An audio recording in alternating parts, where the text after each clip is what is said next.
In the world of coin collecting, sometimes the smallest and most ordinary-looking pieces of money turn out to be worth small fortunes.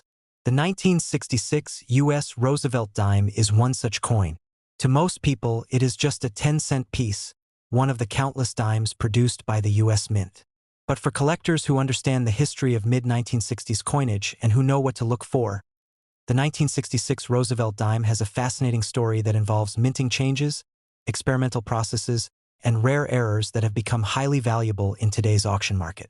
What makes the 1966 dime so appealing is not just its design but the fact that certain errors from this year have sold for tens of thousands of dollars, turning a simple dime into a treasure. To understand why the 1966 dime is so important, you have to start with the period in which it was made. The mid-1960s were turbulent years for American coinage. The price of silver was rising rapidly, and the government realized it could no longer afford to make circulating dimes, quarters, and half dollars out of 90% silver, as it had done for decades. In 1965, the U.S. Mint made a historic decision to eliminate silver from the dime and quarter and replace it with a copper-nickel clad composition. This new material had a pure copper core sandwiched between layers of nickel, giving the coins the silvery look of earlier pieces without the expense of actual silver. The 1966 dime, therefore, was only the second year of this new clad coinage, which means it falls into a transitional period that collectors pay very close attention to. Whenever a big change happens at the Mint, mistakes and anomalies are more likely to occur, and that is exactly what happened. The design of the dime in 1966 was the familiar Roosevelt portrait on the obverse, first introduced in 1946 to honor President Franklin D. Roosevelt after his death. The reverse featured a torch in the center, symbolizing liberty, flanked by an olive branch on the left for peace and an oak branch on the right for strength. The design was simple, elegant, and had already become familiar to Americans. But beneath this ordinary appearance, certain 1966 dimes tell a very different story. One of the most remarkable things about 1966 coins in general is that this was a time of experimentation at the Mint. The new clad process was still being perfected, and there were cases of improper bonding between the copper core and the nickel outer layers. On some 1966 dimes, you can actually see the copper core exposed along the edges, or parts of the coin where the clad layer has peeled away. These types of errors are known as clad layer errors or missing clad layer errors, and they are among the most sought-after mistakes from this period. A normal dime is worth face value, but a 1966 dime missing its clad layer on one side can sell for hundreds or even thousands of dollars depending on condition. Off-center strikes are another class of errors found in 1966 dimes. These occur when the blank planchet is not seated properly in the press. So when the dies strike, the design is shifted toward one side, leaving part of the coin blank. A minor off-center might not be worth much, but a dramatic off-center strike of 50% or more, with the date still showing, can make a dime worth hundreds. Collectors are especially drawn to 1966 off-center dimes because they are a tangible sign of the chaotic transitional period at the Mint. Broad strikes are also known from 1966 dimes. These happen when the collar that normally restrains the coin during striking malfunctions, allowing the metal to expand outward. The result is a dime that looks slightly oversized with a smooth edge instead of the usual reeded edge. Such pieces are distinctive and collectible. A high-grade broadstrike dime from 1966 can sell for $32,100 to $34,100, depending on how dramatic the error looks. Clipped planchet errors also make appearances in the 1966 dime series. These occur when the blanking machine punches out coin blanks too close to the edge of the metal strip or overlaps with a previously punched hole, leaving part of the coin cut away in a curved or straight section. Collectors love these odd-looking coins, and a clipped 1966 dime can easily fetch $3,775 to $4,150, with multiple clips or dramatic clips selling for even more. One of the most exciting categories, however, is transitional and wrong planchet errors. Because 1964 was the last year of 90% silver dimes and 1965 introduced the clad composition, there were a few mistakes where the wrong planchet was used in subsequent years. A 1965 dime struck on a 90% silver planchet is extremely rare, but there have been reports of similar wrong planchet errors from 1966 as well. Imagine finding a 1966 dime that weighs more than the standard 2.27 grams and tests as silver. Such a coin would be a dream find, and could bring tens of thousands at auction. Even more, there are cases where 1966 dimes were struck on foreign coin planchets by mistake. Adding another layer of intrigue. Strike-through errors are another class that appear on 1966 dimes. These happen when some foreign material, like grease, cloth, or even a small piece of metal, gets caught between the dies and the planchet during striking. The result is an unusual indentation or a missing detail on the coin. Some 1966 dimes show weak or missing lettering caused by grease-filled dies, which can reduce parts of the design. These may sell for modest premiums, but dramatic strike-throughs can command hundreds of dollars. Cuds and die cracks from 1966 dimes also add excitement to collecting.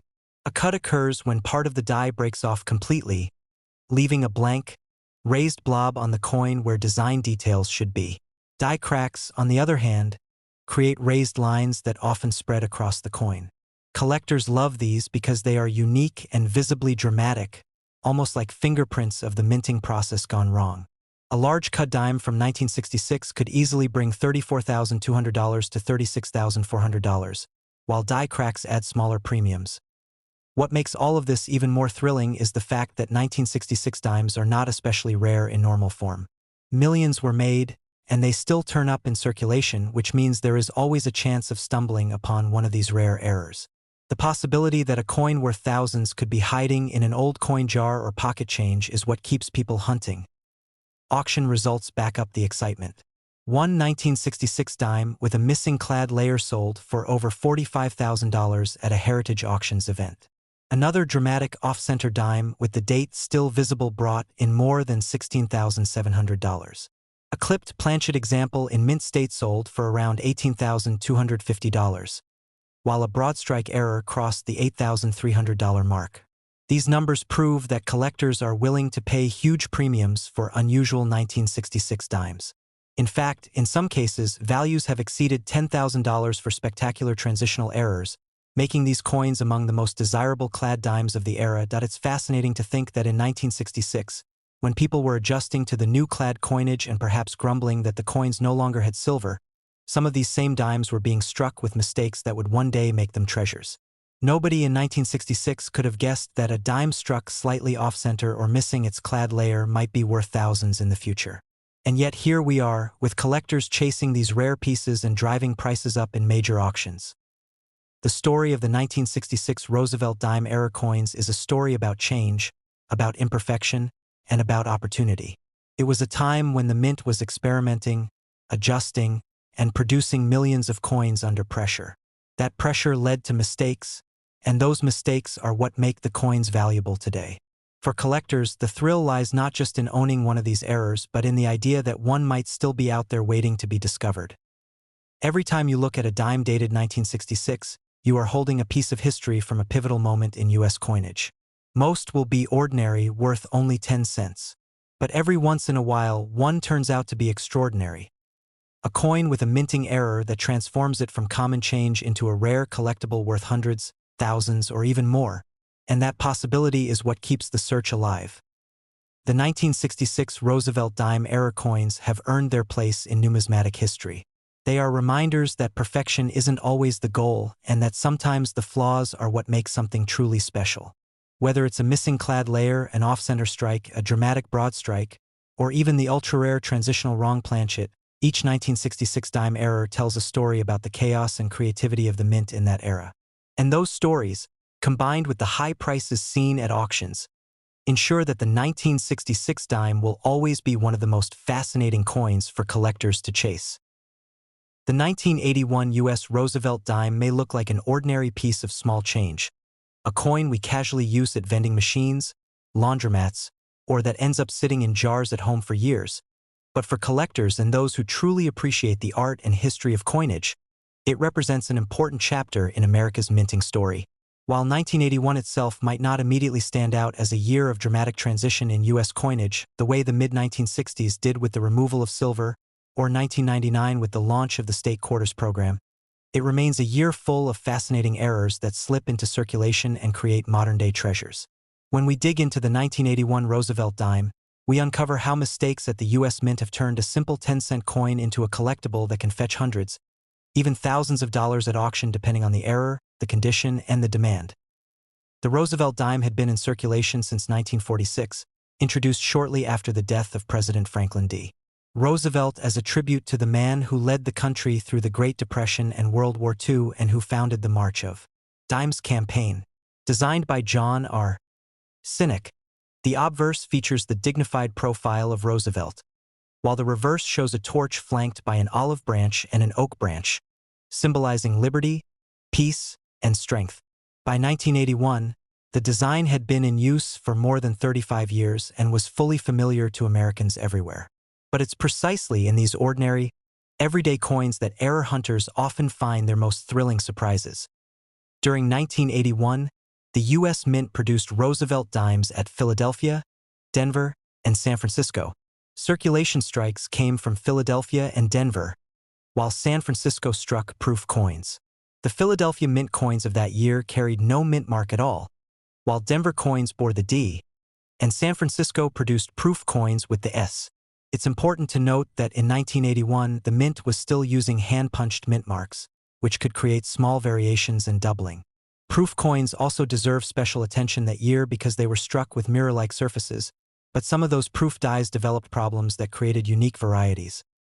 Now, let's move into what makes the 1981 Roosevelt dime so exciting for collectors: the mint errors. One of the most significant types of errors that appear in 1981 dimes are off-center strikes. These occur when the blank planchet is misaligned inside the press and the dies strike the design partially off the coin. Slight off-center strikes may not excite collectors much, but dramatic examples, where as much as 50% or more of the design is missing while still showing the date, are prized. A 1981 dime with a 50% off-center strike has sold for several $100s at auction. The visual effect of Roosevelt's portrait shifted dramatically off balance makes these coins instantly recognizable. Broad strikes are another category of errors found among 1981 dimes. In these cases, the retaining collar that normally keeps the coin's rim tight during striking fails, and the design spreads outward, leaving a coin that is wider than normal with no raised edge. These pieces look warped but are authentic mint errors, and collectors often pay between $4,550 and $6,150 for a strong broad strike dime from 1981. Clipped planchets are also known from this year. These errors occur when the blanks are punched from a metal strip and the punches overlap, cutting into an area that already produced a blank. The result is a crescent-shaped bite taken out of the coin. A single curved clip from 1981 may sell for $3,440 to $3,750, while double or triple clips can command $6,150 or more. Collectors enjoy these coins because the mistake is so easy to see. There's no mistaking a clipped planchet for anything other than a mint error. Struck-through errors are especially dramatic. During the striking process, foreign material such as grease, thread, or wire can become lodged on the dies or the planchet. When the coin is struck, the material leaves behind a distinctive impression. Struck-through grease can make parts of the design appear faint or missing. A 1981 dime with Roosevelt's nose or date partially obscured by a struck-through error might bring $8,500 to $9,500, while more extreme struck-through objects, such as wire or cloth, can bring several $100s. Wrong planchet errors are the dream of many collectors, and they do occur in 1981 dimes. Because multiple denominations were being struck simultaneously, it was possible for a dime die to accidentally strike a blank intended for another coin. For example, a 1981 dime struck on a cent planchet would appear larger, reddish in color, and weigh differently. These rare wrong planchet errors can sell for thousands of dollars. One dramatic example of a dime struck on a cent planchet from this era sold at auction for nearly $12,000. Even more unusual are foreign planchet strikes, since the U.S. Mint was producing coins for other countries during the early 1980s. Such discoveries are exceedingly rare, but when they surface, collectors are willing to pay big money. Die cracks and cuds are also collectible among 1981 dimes. A cut occurs when part of the die breaks off near the edge, leaving a blob of raised metal on the coin where the design should have been. Smaller die cracks may not bring high premiums, but a large, dramatic cud on a 1981 dime can be worth $5,875 to $8,200. These coins are popular because each one is unique, No two die breaks occur in exactly the same way. Doubling errors, especially double dies, are always in demand. Though the 1981 dime doesn't have a famous double die as dramatic as the 1955 cent or the 1972 cent, minor doubling on the date, lettering, or reverse branches has been documented. A strong double die from 1981 could easily fetch several $100s or more, simply because such varieties are scarce. The proof coin struck in San Francisco in 1981 also provides some intrigue. Proof coins are made with polished dies and planchets, resulting in sharp details and mirror-like surfaces. But when something goes wrong in the process, the results can be stunning. A proof dime with a double die or struck-through error could be worth hundreds or even thousands. For example, proof coins with frosted devices and mirrored fields, known as cameo or deep cameo proofs, already command premiums, and an error on such a coin only increases its desirability. Auction results show just how valuable these errors can be. A dramatic 1981 dime struck off-center by nearly 60% sold for more than $400. A wrong planchet dime struck on a cent blank realized over $31,800. Clipped planchet errors routinely bring between $8,750 and $9,150, and struck-through dimes with dramatic visual effects have fetched $200 or more. Even regular 1981 dimes in pristine mint state 67 condition can sell for $5,100 or more. As coins that high-grade are not easy to find. What's important to understand is that while millions of 1,981 dimes were minted and circulated across the country, the number of surviving error coins is small. And with collectors constantly searching and pulling these treasures out of circulation, the odds of finding one become slimmer every year. That's why the excitement of searching through jars of old change or bankrolls is so real. You never know when one of these error coins might appear in your hands. The 1981 dime tells a story that goes beyond its face value.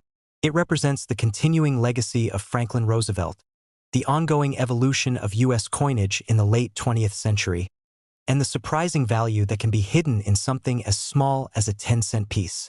For collectors, it's not just about owning an error coin, but about holding a piece of history, a mistake that escaped the rigid controls of the mint and now stands as a testament to how imperfect the minting process can sometimes be. Every error coin has its own unique charm. An off-center strike provides an immediate and striking visual. A broad strike creates a coin that looks oddly swollen. A clipped planchet tells a story of mistakes made even before striking. A struck-through error reveals the smallest piece of foreign material, leaving its mark on history. And wrong planchet strikes transform an everyday dime into a rarity worth thousands. Together, these errors from 1981 create a fascinating spectrum for collectors to explore. So the next time you hold a Roosevelt dime from 1981, don't just think of it as spare change. Look at it carefully. Weigh it. Check its alignment. Inspect the edges and the fields for unusual shapes or missing details.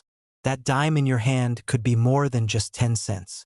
Could be worth hundreds or even thousands, and could be the key to unlocking the thrill of coin collecting.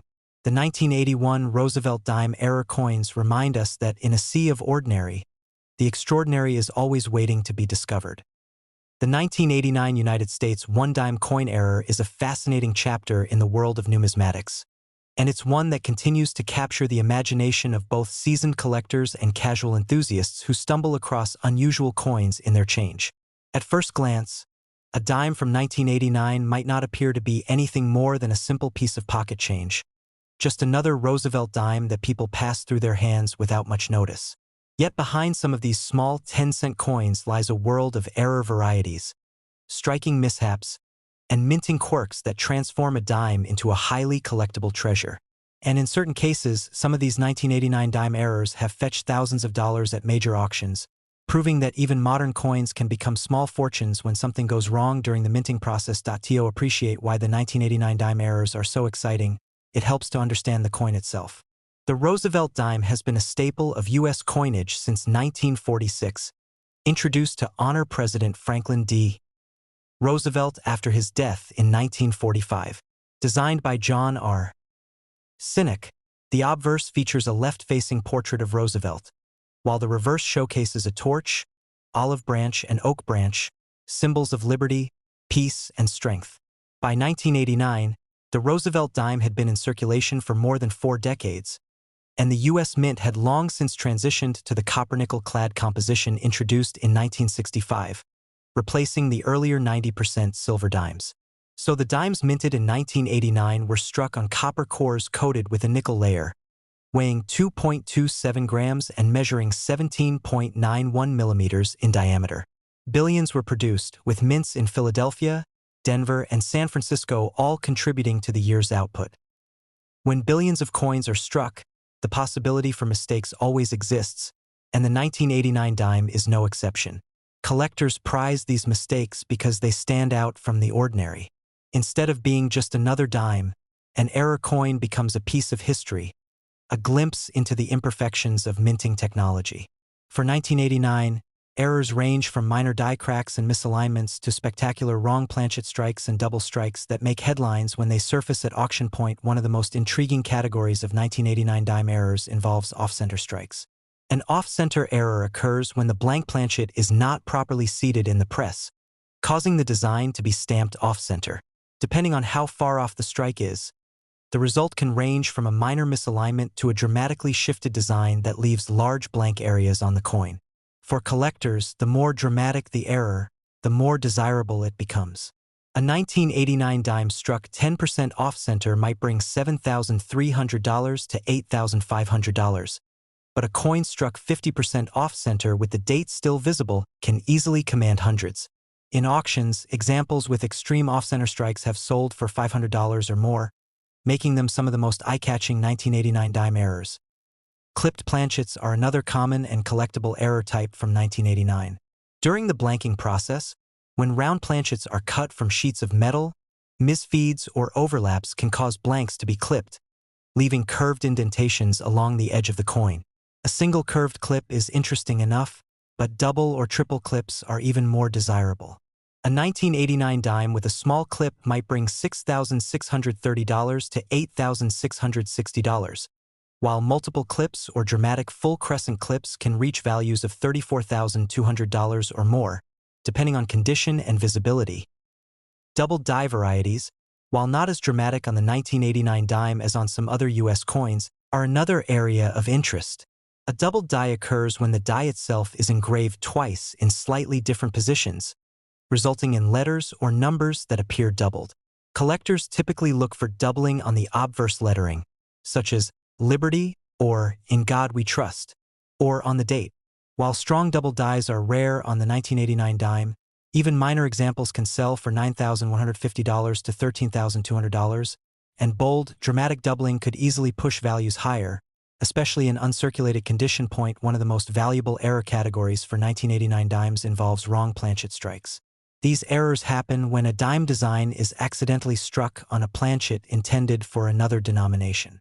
Imagine a dime struck on a cent planchet. The coin would be smaller, lighter, and the design would be cut off around the edges. Conversely, a dime struck on a quarter planchet would appear stretched and incomplete. These dramatic errors are exceptionally rare and highly prized by collectors. At auctions, wrong planchet errors from the 1980s have fetched thousands of dollars, with prices ranging from $12,000 to over $10,000 depending on the denomination of the incorrect planchet and the coin's condition. For example, a 1989 dime struck on a copper cent planchet could bring $12,500 to $15,000, while a dime struck on a foreign coin planchet might realize even more. Double strikes are another dramatic error that collectors love. In this case, the coin is struck more than once, often with a partial rotation between strikes, creating overlapping images. A 1989 dime with a noticeable double strike can be visually stunning and is highly desirable at auction. Values for double-struck dimes vary widely, from $14,200 for minor secondary strikes to $15,000 or more for dramatic, bold double strikes where the second image is clearly offset. Die cracks and cuds also make appearances on 1989 dimes. A die crack occurs when the die itself begins to fracture, leaving raised lines of extra metal on the coin. While small cracks may not add much value, larger and more dramatic cracks can become collectible, especially if they form patterns like lightning bolts or spider webs. A cud, which is a chunk of die that breaks off entirely, leaves a raised blob of metal on the coin and can significantly increase its value. A dime with a large cud can sell for $5,100 to $6,300, depending on size and placement. Condition always plays a key role in the value of any coin, and error dimes are no exception. A heavily worn 1989 dime with an error might still be interesting, but collectors pay a premium for coins that are crisp, uncirculated, and show strong details. Professional grading services such as PCGS or NGC can authenticate errors and assign grades, boosting confidence for buyers and often increasing the price realized at auction. Auction results provide concrete evidence of the strong demand for 1989 dime errors. For instance, Heritage Auctions and other major houses have recorded sales of wrong planchet dimes from the late 1980s in the $12,000 to $15,000 range. Off-center 1989 dimes with extreme shifts and visible dates have sold for $15,500 to $16,800. Double-struck examples have reached $19,200 or more, while dramatic clipped planchets and cuds regularly bring $18,200 to $20,400. These prices show that even though the dime is a small denomination, its errors can carry big value. What makes the 1989 dime particularly appealing is that it comes from a modern era when most people assume coins are produced with flawless precision. In reality, even with advanced technology, mistakes still happened, and those mistakes are what collectors chase. It also means that treasures might still be hiding in circulation today. Imagine finding a dime that looks slightly off in your change, only to realize it's an off-center error worth hundreds of dollars. That possibility keeps people checking their coins closely. The 1989 Roosevelt dime error coins are reminders that even in mass production, imperfections slip through. These imperfections turn what should be an ordinary dime into a piece of history, one that captures the moment a machine hiccuped, a die cracked, or a planchet slipped, and the result was something rare and unique. That uniqueness is the heartbeat of collecting. No two error coins are exactly the same, and each tells its own story. So when you think about the 1989 dime, don't just think of 10 cents. Think of the off-center strikes that transformed into collectors' delights. Think of the clipped planchets with their crescent edges. Think of the double dies that revealed the tiniest shifts in engraving. Think of the wrong planchets, where the dime design ended up on a foreign coin or another US denomination. Think of the double strikes that layered one image over another in a bizarre and captivating dance. Each of these errors is a window into the minting process, and each has the potential to turn an ordinary dime into a coin worth hundreds, thousands, or even tens of thousands of dollars. The lesson is simple. Pay attention to the change in your pocket. The 1989 dime may not be ancient, it may not be silver, but it holds within it the possibility of rarity, value, and discovery. Whether it's an auction headline about a dime selling for thousands or the personal thrill of finding an oddity in circulation, these coins remind us that even the smallest denomination can carry the biggest surprises.